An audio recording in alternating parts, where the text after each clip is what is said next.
How does humanitarian intervention conflict with national sovereignty? Have you ever wondered how the idea of helping people in crisis can clash with a nation's right to govern itself?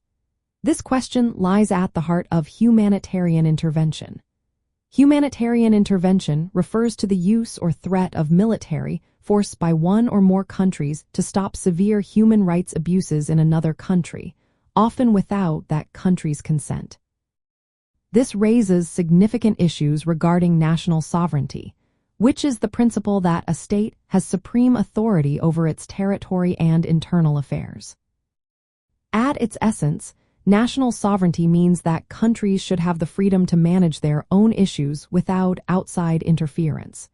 When humanitarian intervention occurs, it challenges this freedom by justifying military action based on ethical reasons. These reasons often include the need to prevent or stop atrocities like genocide or ethnic cleansing. This creates a conflict between respecting a nation's right to govern itself and the moral obligation to protect individuals from harm. From a political standpoint, humanitarian intervention can be seen as a violation of international law. Generally, the use of military force is only permitted in cases of self-defense or with authorization from the United Nations Security Council.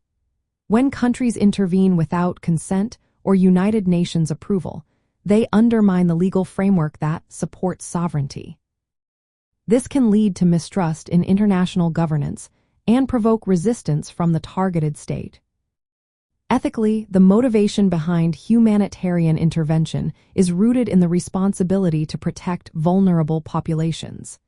However, this ethical duty often conflicts with the political principle that nations should control their own affairs.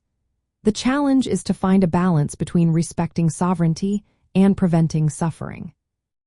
Critics argue that intervention can violate sovereignty and destabilize regions, while supporters believe that sovereignty should not protect governments from accountability for their actions against their citizens. In practice, the conflict becomes evident in discussions about when and how to intervene. There is no universally accepted definition or standard for humanitarian intervention, which leads to disagreements about what is legitimate and what actions are appropriate. Some nations and international organizations advocate for intervention only when there is clear evidence of mass human rights violations, and preferably with support from multiple countries. This approach aims to reduce accusations of violating sovereignty for political reasons. In summary, humanitarian intervention conflicts with national sovereignty because it involves external military action in a country's internal matters without consent, justified by ethical concerns for human rights. This intersection of ethics and politics illustrates the ongoing challenge of balancing respect for state autonomy with the international community's responsibility to prevent suffering and uphold justice.